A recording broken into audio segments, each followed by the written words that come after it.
आज हम बात करने जा रहे हैं एजेंट्स ऑफ पॉलिनेशन के बारे में। एजेंट्स ऑफ पॉलिनेशन कहने का मतलब है कि वो कौन कौन सी चीज़ें हैं जो पॉलिनेशन करवाती हैं। ठीक है, तो बेसिकली दो तरह के एजेंट्स होते हैं। ठीक है, हम इनको आज पढ़ने जा रहे हैं। तो हमारा टॉपिक है एजेंट्स ऑफ पॉलिनेशन, और जैसा कि मैंने बताया ये दो तरह के होते हैं। कौन कौन से दो तरह के हैं? तो पहला है एबायोटिक एजेंट्स और दूसरा है बायोटिक एजेंट्स। तो ये तो नाम से समझ में आ रहा होगा कि जो एबायोटिक एजेंट है वो नॉन लिविंग होंगे और जो बायोटिक एजेंट्स हैं वो लिविंग एजेंट्स होंगे। ठीक है, तो अगर बायोटिक एजेंट्स की हम बात करें, मतलब लिविंग एजेंट्स की बात करें, तो बायोटिक एजेंट में जैसे अलग अलग तरह के एनिमल्स आते हैं, इंसेक्ट्स आते हैं, फ्लाइज हैं, बटरफ्लाइज हैं, हनी बीज हैं, और ट्री ड्वेलिंग रोडेंट्स हैं, बर्ड्स हैं, बैट्स हैं, मतलब जितने भी लिविंग एजेंट हैं वो सब बायोटिक में आ जाएंगे। हम इसको डिटेल से पढ़ेंगे। उसी तरह अगर ए बायोटिक की बात करें तो जितने भी नॉन लिविंग कंपोनेंट हैं वो बेसिकली दो ही हैं। तो कौन कौन से हैं? तो एक है विंड, विंड पॉलिनेशन करा सकता है, और दूसरा है वाटर, वाटर के थ्रू भी पॉलिनेशन हो सकता है। तो बेसिकली आज हम ए बायोटिक कंपोनेंट कवर करेंगे। बायोटिक कंपोनेंट हम आगे लेक्चर्स में कंप्लीट करेंगे। आज हम ए बायोटिक एजेंट को कवर करेंगे, यानी कि विंड पॉलिनेशन और वाटर पॉलिनेशन को हम यहाँ पर देखेंगे। तो चलिए देखते हैं किस तरह से विंड और वाटर के थ्रू पॉलिनेशन हो सकता है। तो पहले हम बात करते हैं विंड के थ्रू होने वाले पॉलिनेशन के बारे में, जिसे कहा जाता है एनिमोफिली। एनिमोफिली क्या है? विंड पॉलिनेशन है, मतलब जो विंड के थ्रू पॉलिनेशन होता है उसके लिए एक टर्म यूज करते हैं हम, एनिमोफिली।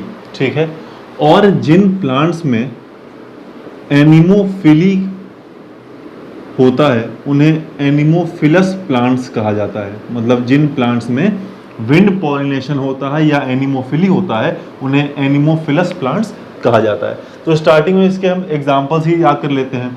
तो उसके एग्जांपल्स हमें जो मेजर हैं, वैसे तो कई सारे हो सकते हैं, लेकिन जो हमें याद रखने हैं वो 4-5 ही हैं। तो देखिए कौन कौन से हैं। इसको याद रखेंगे हम BMWs, BMWs। ठीक, कौन कौन से? बी का मतलब यहाँ पे जो है वो बैम्बूस है, एम का मतलब मेज है, डब्ल्यू का मतलब वीट है। अब सिर्फ वीट नहीं, आप पूरा सीरियल्स बोल सकते हैं। और एस का मतलब यहाँ पे शुगर केन से है। ठीक है, इसके अलावा BMW तो हम याद रखेंगे। इसके अलावा दो नाम और याद रखिएगा, एक पाइनस और दूसरा ग्रासेस। ठीक है, पाइनस एक तरह का जिम्नोस्पर्म होता है और ग्रासेस एक मोनोकॉट है, यानी कि है तो एंजियोस्पर्म लेकिन मोनोकॉट। तो ये कुछ 4-5 एग्जाम्पल हैं जो हमें याद रखने हैं। ठीक है, ग्रासेस में तो सबसे कॉमन है। ठीक है, चलिए, तो ये कुछ एग्जाम्पल की बात हो गई। चलिए अब हम बात करते हैं फीचर्स के बारे में कि वो कौन कौन से फीचर्स हैं जो कि एनिमोफिलस प्लांट्स में पाए जाते हैं, यानी कि विंड पॉलिनेशन वाले प्लांट्स में पाए जाते हैं। तो पहली चीज, इसके स्टेमन की बात करें तो स्टेमन कैसा होता है? वेल एक्सपोज्ड होता है, मतलब खुला रहता है, एक्सपोज रहता है। ऐसा इसलिए होता है ताकि हम जानते हैं कि जो स्टेमन है, या अगर एंथर की हम बात करें तो एंथर से क्या होता है? पॉलन ग्रेन्स निकलते हैं। तो अगर ये स्टेमन या ये जो एंथर है वो बहुत ज़्यादा एक्सपोज नहीं होगा तो पॉलन ग्रेन्स का डिस्पर्जल नहीं हो पाएगा सही से, पॉलन ग्रेन्स इजीली रिलीज नहीं हो पाएंगे। इसीलिए स्टेमन वेल एक्सपोज होता है, जिसकी वजह से डिस्पर्जल ऑफ पॉलन ग्रेन्स बहुत अच्छे से हो पाता है। ठीक है, तो एक फीचर ये। दूसरा फीचर, इसका जो पॉलन ग्रेन है, पीजी का मतलब पॉलन ग्रेन है, पॉलन ग्रेन ड्राई होता है। ड्राई मतलब स्टिकी नहीं होता है, कहीं चिपकेगा नहीं, और ऐसा होना भी चाहिए क्योंकि अगर विंड में उड़ रहा है ये, ठीक है भाई, विंड के थ्रू पॉलिनेशन होना है, तो अगर पॉलन ग्रेन्स हवा में उड़ रहे हैं और स्टिकी नेचर के होंगे तो ये इधर उधर चिपक जाएंगे, तो ये अपने फीमेल प्लांट तक नहीं पहुंच पाएंगे। इसीलिए पॉलन ग्रेन कैसा होता है, ड्राई होता है। इसके अलावा बोले तो ये लाइट वेट होते हैं, लाइट इन वेट। ऐसा भी होना जरूरी है, अगर बहुत ज़्यादा भारी होगा, बहुत ज़्यादा वेट का होगा तो ये बहुत इजीली उड़ नहीं पाएगा, ठीक है। तो लाइट इन वेट होता है, ड्राई होता है, ठीक है। लॉन्ग पॉलन ग्रेन्स होते हैं, लंबे लंबे होते हैं तो उड़ने में भी थोड़ा सा आसानी होता है, ठीक है। तो ये बात हो गई। इसके अलावा और क्या कर सकते हैं, तो एग्जाम्पल्स आप लोगों ने नोट कर लिया होगा, तो एग्जाम्पल्स को रिमूव कर देते हैं यहाँ से। तो ये देखिए दो बात फीचर्स की हो गई, तीसरी बात कर लेते हैं। इसमें जो फ्लावर होते हैं वो सिंगल फ्लावर नहीं होते, वो पूरे इनफ्लोरेसेंस में होते हैं। जितने भी विंड पॉलिनेटेड फ्लावर्स हैं वो इनफ्लोरेसेंस में पाए जाते हैं, ठीक है। अगली चीज, इनका जो स्टिग्मा है वो फेदरी होता है। स्टिग्मा कैसा होता है, फेदरी, क्योंकि हम जानते हैं पॉलन ग्रेन्स जो है वो स्टिग्मा पे लैंड करते हैं। तो अगर पॉलन ग्रेन्स स्टिग्मा पे लैंड करते हैं और स्टिग्मा बहुत छोटे छोटे होंगे तो फिर ये जल्दी इजीली लैंड नहीं कर पाएंगे। लेकिन अगर स्टिग्मा फेदरी होगा, भाई लंबे लंबे फेदर्स होंगे, तो पॉलन ग्रेन्स को ट्रैप करने में आसानी होगी। भाई इजीली पॉलन ग्रेन्स स्टिग्मा पे लैंड कर जाएगा, बहुत ज़्यादा पॉलन ग्रेन्स को स्टिग्मा ढूंढना नहीं पड़ेगा, ठीक है ना। अगर ये फेदरी होंगे तो, अगर छोटे होंगे तो ढूंढना पड़ेगा। तो एक बात याद रखिएगा, ठीक है। और पांचवी बात हमें याद रखना है कि जो इनका ओवरी होता है उसके अंदर सिंगल ओव्यूल पाया जाता है। तो बस ये 4-5 बातें हमें याद रखनी है एनिमोफिलस प्लांट्स के बारे में, ठीक है। एग्जाम्पल हमने देख ही लिया है, BMWs यानी कि बैम्बू, मेज, वीट, शुगरकेन, पाइनस और ग्रासेस, ठीक है। और इन सब एग्जाम्पल में मैंने आपको ये भी बता दिया है कि ग्रासेस में मोस्ट कॉमन होता है, बाकी सब एग्जाम्पल भी हैं, ग्रासेस में मोस्ट कॉमन है, ठीक है। तो ये हम याद रखेंगे एनिमोफिलस के बारे में। तो जिस तरह बता रहे थे, एबायोटिक में दो हैं, एक विंड पॉलिनेटेड है, एक वाटर है। तो ये तो कहानी विंड की हो। चलिए, तो अभी हम लोगों ने जो है एनिमोफिली कंप्लीट कर लिया है, यानी कि विंड पॉलिनेशन कंप्लीट कर लिया। अब हम देखते हैं हाइड्रोफिली के बारे में, यानी कि वाटर पॉलिनेशन के बारे में। जिस तरह एनिमोफिली विंड पॉलिनेशन को कहा जाता है, उसी तरह हाइड्रोफिली वाटर पॉलिनेशन को कहा जाता है, ठीक है। ये हम याद रखेंगे। अच्छा, अभी जो हाइड्रोफिली है ये दो तरह का होता है। हाइड्रोफिली दो तरह का होता है, एक होता है एपी हाइड्रोफिली और एक होता है हाइपो हाइड्रोफिली। तो दो तरह के होते हैं। अब ये दो तरह के क्यों होते हैं ये आपको बता देते हैं। दो तरह के इसलिए होते हैं क्योंकि कुछ ऐसे पॉलिनेशन हैं, मतलब वाटर के ही हैं, लेकिन जो वाटर के सरफेस पे होते हैं। भाई कुछ ऐसे प्लांट जिनमें हाइड्रोफिली होता है लेकिन यहाँ पे पॉलिनेशन वाटर के सरफेस पे होता है, और कुछ ऐसे हैं जहाँ पे अंडर दी वाटर होता है। दोनों हो रहे हैं पानी की वजह से ही, लेकिन कुछ ऐसे हैं जो पानी के सरफेस पे होते हैं, कुछ ऐसे हैं जो पानी के अंदर होते हैं। तो ये जो एपी हाइड्रोफिली है ये बेसिकली क्या है, तो ये है ऑन द सरफेस। ये कहाँ प्रेजेंट है, ऑन द सरफेस प्रेजेंट है, ठीक है। और हाइपोहाइड्रोफिली की बात करें तो ये कहाँ प्रेजेंट है, ये प्रेजेंट है अंडरग्राउंड, या अंडरग्राउंड नहीं अंडर वाटर, ठीक है ना, यानी कि पानी के अंदर प्रेजेंट है, ठीक है। तो सरफेस पे होगा तो एपीहाइड्रोफिली कहेंगे, पानी के अंदर होगा तो उसको हाइपोहाइड्रोफिली कहेंगे। पहले हम एग्जांपल्स ही देख लेते हैं। एग्जांपल हम अगर सरफेस वाले की बात करें, यानी कि अगर हम एपीहाइड्रोफिली की बात करें तो इसका एग्जांपल हम याद रखेंगे, वो है वेलिस नेरिया। क्या एग्जांपल याद रखना है, वेलिस नेरिया। और अगर हाइपोहाइड्रोफिली की बात करें यानी कि अंडर वाटर की हम बात करें तो इसका एग्जांपल है जूस्टेरा और हाइड्रिला। ये असल में एनसीईआरटी के ही एग्जांपल है तो हम उन्हीं को ले रहे हैं, नहीं तो एक और एग्जांपल हो सकता था रुपिया, वो हम यहाँ पे नहीं ले रहे हैं, एनसीईआरटी में नहीं दिया इसलिए, ठीक है। देखो वेलिसनेरिया के लिए याद रखिएगा एक बात कि वेलिसनेरिया एक फ्रेश वाटर प्लांट है, हाइड्रिला भी एक फ्रेश वाटर प्लांट है, लेकिन जूस्टेरा एक मेरीन वाटर प्लांट है, ठीक है। इसको हमें याद रखना है, ठीक है। चलो अब एक एक करके इन दोनों को देखते हैं। एग्जाम्पल हमें समझ में आ गया कि कौन सा एग्जाम्पल किसके लिए है, वेलिसनेरिया एपीहाइड्रोफिली के लिए है, जूस्टेरा एंड हाइड्रिला जो है वो हाइपोहाइड्रोफिली के लिए, ठीक है। तो ये हमें याद रखना है। चलो एक एक करके देखते हैं। पहले हम बात करते हैं, देखिए एपीहाइड्रोफिली, यानी कि ये जो सरफेस पे पॉलिनेशन हो रहा है वाटर के सरफेस पे, ये कैसे हो रहा है।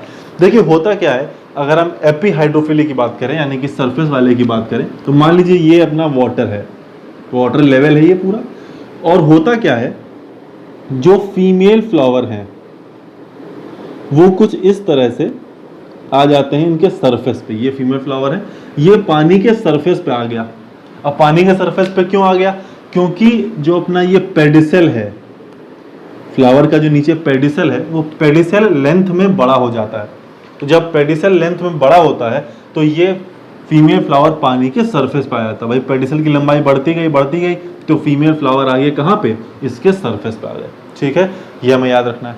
दूसरी चीज क्या होना है यहाँ पे, जो मेल फ्लावर है, मेल फ्लावर का पेडिसल लंबा नहीं होगा।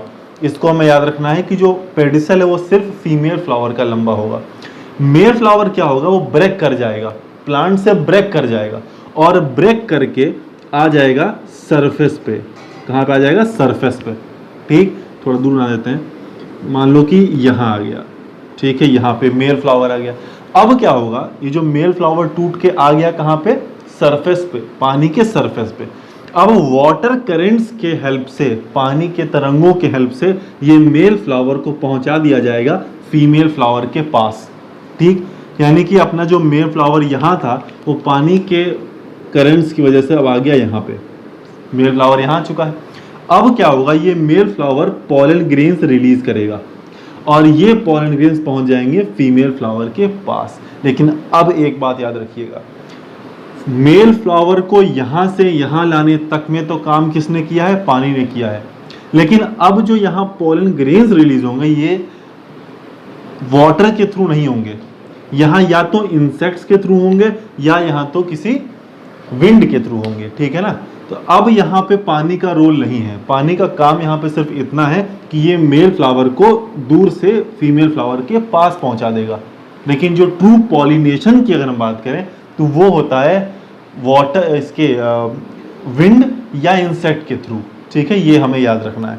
इसीलिए हम कह सकते हैं कि जो एपीहाइड्रोफिली है वो ट्रू हाइड्रोफिली नहीं है, क्योंकि यहाँ तो दूसरे एजेंट्स की भी जरूरत पड़ रही है हमें।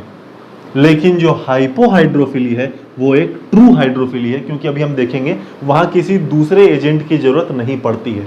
ठीक है, इतना आपको समझ में आ रहा होगा। ये एपीहाइड्रोफिली की बात कर रहे हैं, जहां पानी का काम सिर्फ इतना है कि मेल फ्लावर को डिस्टेंट लोकेशन से फीमेल फ्लावर के नियरेस्ट लोकेशन तक पहुंचा देना। उसके बाद जो पॉलिनेशन है यानी कि पॉलन ग्रेन्स का ट्रांसफर है वो दूसरे एजेंट्स के हेल्प से, यानी कि विंड या इंसेक्ट्स के हेल्प से होता है। इसका एग्जांपल भी हम याद रखेंगे, वेलिस्नेरिया। तो ये देखिए एपीहाइड्रोफिली की बात है। अब हम जरा देखते हैं हाइपोहाइड्रोफिली। हाइपोहाइड्रोफिली में क्या होता है कि जैसे मान लीजिए ये पानी का लेवल है, तो जो मेल फ्लावर है, ये मेल फ्लावर पानी के अंदर है। ठीक, मेल फ्लावर पानी के अंदर है, जो ये फीमेल फ्लावर है वो भी पानी के अंदर ही प्रेजेंट है। ठीक, अब क्या होगा, ये जो मेल फ्लावर है वो रिलीज करेगा पॉलन ग्रेन्स। तो जब ये male flower pollen grains release करेगा तो ये पॉलन ग्रेन्स पानी में ही ट्रैवल करते करते पहुंच जाएंगे फीमेल फ्लावर के पास, पानी में ही ट्रैवल करते करते फीमेल फ्लावर के पास पहुंच जाएंगे। यानी कि यहाँ पे किसी दूसरे एजेंट की जरूरत हमें नहीं पड़ रही है, यहाँ पूरा का पूरा पॉलिनेशन जो है वो वाटर के थ्रू ही हो रहा है। इसीलिए हाइपोहाइड्रोफिली को ट्रू हाइड्रोफिली कहते हैं। ठीक है, एक बात याद रखेंगे। अब एक चीज जो इंपॉर्टेंट क्वेश्चन है जो पूछा भी जाता है वो ये है कि यहाँ जो पॉलन ग्रेन्स निकले वो पॉलन ग्रेन्स तो पानी में रिलीज किए गए हैं, तो ये पॉलन ग्रेन्स तो गीले हो जाएंगे। तो एक बात याद रखेंगे कि जो हाइड्रोफिली में पॉलन ग्रेन्स होते हैं वो कैसे होते हैं, अनवेटेबल होते हैं, यानी कि गीले नहीं हो सकते हैं। और ऐसा इसलिए होता है क्योंकि इन पॉलन ग्रेन्स के बाहर, मान लीजिए ये एक पॉलन ग्रेन है, तो इन पॉलन ग्रेन के बाहर एक कवरिंग प्रेजेंट होती है, जिस कवरिंग को हम कहते हैं म्यूसिलेजिनस शीथ। क्या कहते हैं, म्यूसिलेजिनस शीथ कहते हैं। म्यूसिलेज की एक कवरिंग होती है जो इन पॉलन ग्रेन्स को गीली नहीं होने देती है। ठीक है, तो ये अनवेटेबल होते हैं। ये भी लाइट वेट के होंगे। ठीक है, बहुत भारी होंगे तो सिंक कर जाएंगे, बहुत ज्यादा भारी ये भी नहीं होंगे। प्लस ये और क्या होंगे, रिबन लाइक होंगे। रिबन लाइक होने का मतलब लॉन्ग रिबन लाइक, ठीक है, लॉन्ग रिबन लाइक होंगे। अब रिबन लाइक होने से देखिए फायदा ये होगा यहाँ पे कि जो वाटर के करंट्स के थ्रू इजीली ट्रैवल कर पाएंगे। अगर बिल्कुल गोल मोटा सा होगा तो नहीं ट्रैवल कर पाएगा, लेकिन अगर रिबन जैसा होगा तो इजीली वाटर करंट्स में ट्रैवल कर पाएंगे। तो ये कुछ बातें पोलन ग्रेन्स के बारे में याद रखिएगा। सबसे इंपॉर्टेंट अनवेटेबल वाली प्रॉपर्टी है, इसलिए होती है क्योंकि इसके बाहर म्यूसिलेज की कवरिंग पाई जाती है, ठीक है।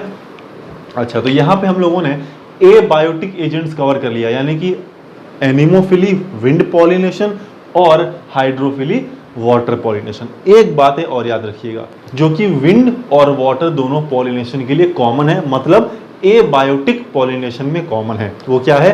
पहली चीज ये कॉमन है कि जो फ्लावर्स होते हैं वो ब्राइटली कलर्ड नहीं होते हैं, बहुत डल कलर के होते हैं। अब ऐसा इसलिए होता है क्योंकि जो फ्लावर्स ब्राइटली कलर्ड इसलिए होते हैं ताकि वो किसी भी बायोटिक एजेंट को अपनी ओर अट्रैक्ट कर सके। भाई इंसेक्ट तभी अट्रैक्ट होगा जब फ्लावर्स ब्राइटली कलर्ड होंगे, लेकिन यहाँ पे किसी इंसेक्ट्स को अट्रैक्ट करने की जरूरत तो है ही नहीं, इसीलिए जो फ्लावर्स होते हैं वो कैसे होते हैं? ब्राइटली कलर्ड नहीं होते हैं। वही वाटर और विंड के थ्रू ही होना है, किसी को अट्रैक्ट करने की जरूरत तो है ही नहीं। दूसरी चीज़ कि यहाँ जो पोलन ग्रेन्स होते हैं वो अनवेटेबल तो खैर है ही है, बता दिए। पोलन ग्रेन्स कहें या फ्लावर्स कहें, फ्लावर्स जो हैं वो क्या करते हैं? नेक्टर प्रोड्यूस नहीं करते हैं, नेक्टर नहीं प्रोड्यूस करते हैं। अब ऐसा इसलिए क्योंकि जो नेक्टर होता है वो एक तरह का पॉलिन रिवॉर्ड होता है कि भाई तुम मेरा पॉलिनेशन करा दो, उसके बदले में हम तुमको नेक्टर देंगे, तो एक तरह का रिवॉर्ड होता है। यहाँ पे रिवॉर्ड की जरूरत ही नहीं है, भाई विंड और वाटर को नेक्टर की तो जरूरत है नहीं। जो बायोटिक फ्लावर्स होते हैं वो नेक्टर इसलिए प्रोड्यूस करते हैं क्योंकि वहाँ पे एजेंट्स को अट्रैक्ट भी करना है, और अगर एजेंट्स को पता रहेगा कि हमें यहाँ से नेक्टर मिलने वाला है तो वो ज़्यादा उन फ्लावर्स के पास आएंगे। लेकिन यहाँ किसी एजेंट को अट्रैक्ट तो करना ही नहीं है, इसीलिए हमें यहाँ किसी भी तरह के नेक्टर की जरूरत नहीं पड़ेगी, ठीक है। तो एक बात याद रखिएगा कि नेक्टर और ब्राइटली कलर्ड फ्लावर्स एबायोटिक में नहीं होते हैं, whether it is of anemophily और हाइड्रोफिली, ठीक है। तो ये अपना एबायोटिक पॉलिनेशन कंप्लीट हो गया।